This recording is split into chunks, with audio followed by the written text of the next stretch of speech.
Night and a weekend of debate. This morning, senators began to vote on amendments to the big budget bill. Some Republican holdouts remain. One of them says he won't seek re-election after pushback from President Trump. NTD's Melina Weisskopf has the latest. Senators overnight debated the GOP's big budget bill. According to the Council of Economic Advisors, these reforms will protect or create more than 7 million jobs, add 3.1% to economic growth, reduce taxes for the typical American by nearly 15%, and increase take-home pay for a normal family by an incredible $13,000. Democrats used most of the floor time to make their case for why they're united in opposition. There is one point that stands out, and that is that the fakery on the floor is belied by the language of the bill. Hey, North Carolina, you suddenly have over $500 million for food assistance that you're going to have to pay for, or people are going to go hungry. Hey, Texas, you're going to have over $1 billion, and that is exactly what this bill does. North Carolina's Republican Senator Tom Tillis now says he won't seek re-election after he opposed the bill. Now, Republicans are about to make a mistake on health care and betraying a promise. Getting blowback from Trump, who said he's looking for someone who will properly represent the great people of North Carolina. Tillis is one of a few holdouts, though most Republicans support the bill. We're going to make sure that hardworking people can keep more of their money. We're going to make sure that we have secure borders, not just now, but for generations to come. The multi-trillion-dollar spending package would lower federal taxes and increase spending for the military and border security. But it makes deep cuts to government-backed programs like Medicaid and food stamps. That's where some Republicans are divided. Others are concerned about state and local taxes. And they go too far in changing what the House did, it runs the risk of it failing here. That's the reality. Senators are starting a vote-a-rama this morning, where amendments will come to the floor. It's unclear if Republicans have the votes for final passage. A vote could happen as early as Monday, then it's off to the House, where leaders have planned to vote for Wednesday.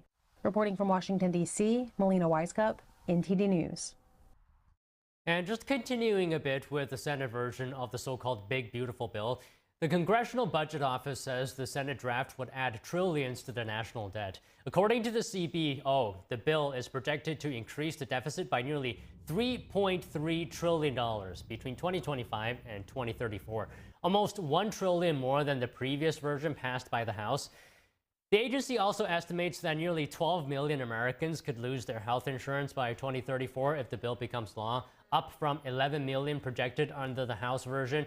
White House spokeswoman Abigail Jackson pushed back on the findings. She pointed to a report from the Council of Economic Advisors last week.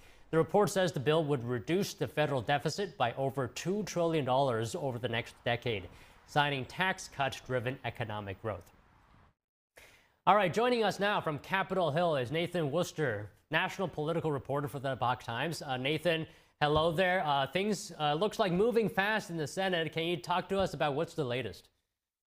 Absolutely. You know, the scene in the Senate is one of tense negotiations. You have people coming in and out of a lunch on the GOP side, trying to advance their respective amendments as part of this vote-a-rama process.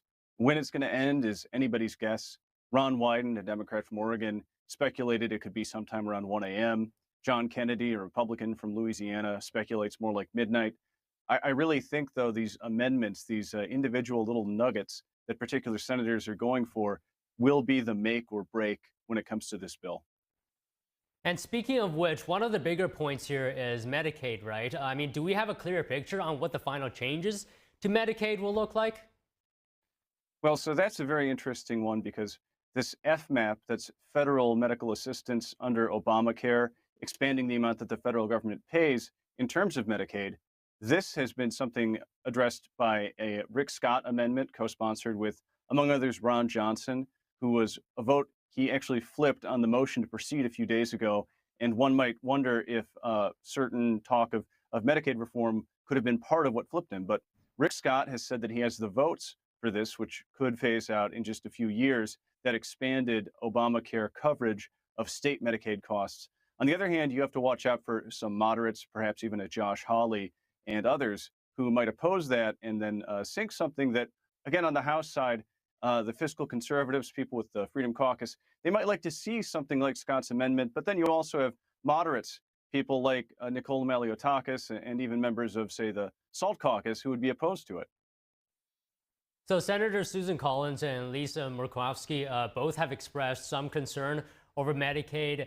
I mean, passage of the bill could require the both of them for their votes. What is your read on where they stand right now and what they're looking for?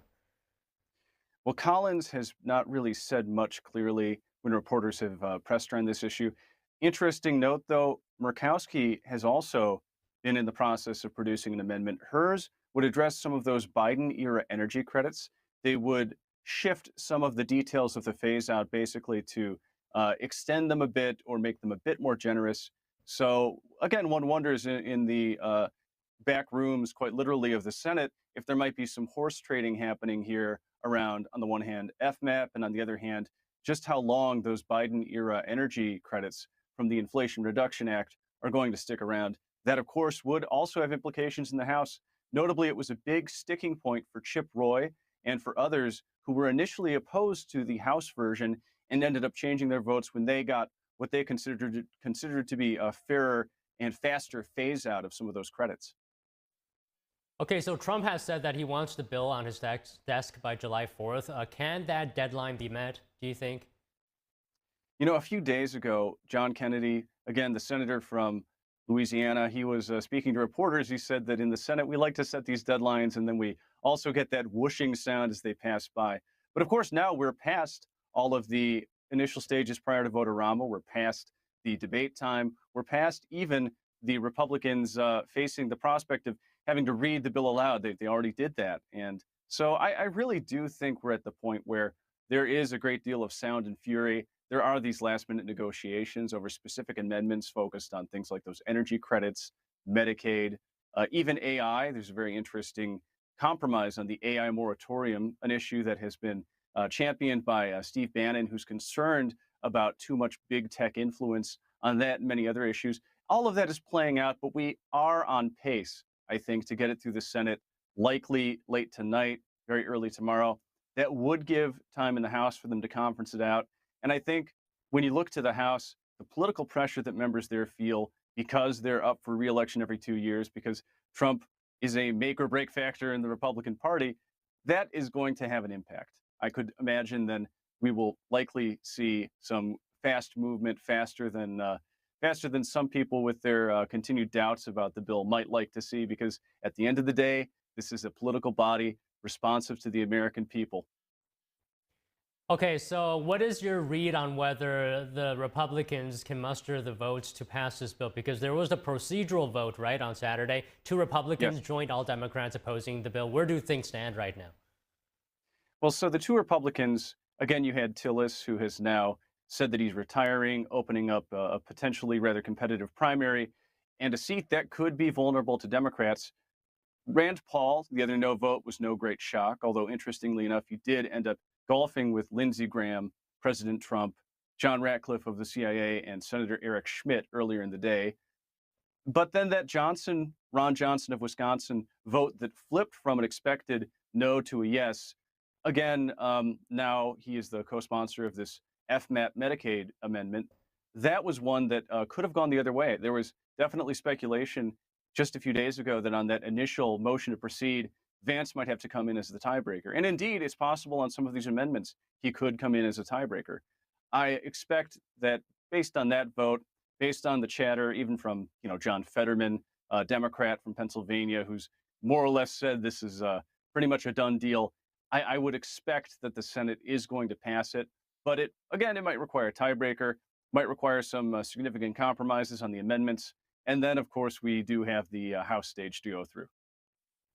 Okay, let me just get one more comment from you. The Senate version of the bill is pretty massive, over 940 pages, and touches on many aspects of domestic policy. I want our viewers to take away from this conversation something that they can use. So talk to us about what should people know and understand about this bill? Well, I'd say there's a great deal to reflect on. As I mentioned, there could be the impacts on Medicaid, depending upon the time scale at which that happens, depending upon various other details that are still being hammered out, especially, as I mentioned, with respect to FMAP and how much the federal government has to pay for Medicaid, Republicans will say that states will have a bit of a runway, several years, and also there is the $25 billion bridge fund for rural hospitals. That's been a big issue for Josh Hawley when it comes to some of the Medicaid impacts and Medicare impacts. On the other hand, you do have Democrats saying that this could have a significant impact at the end of the day, based on their analyses, for example, from one of their committees just today on the number of Americans who would be insured.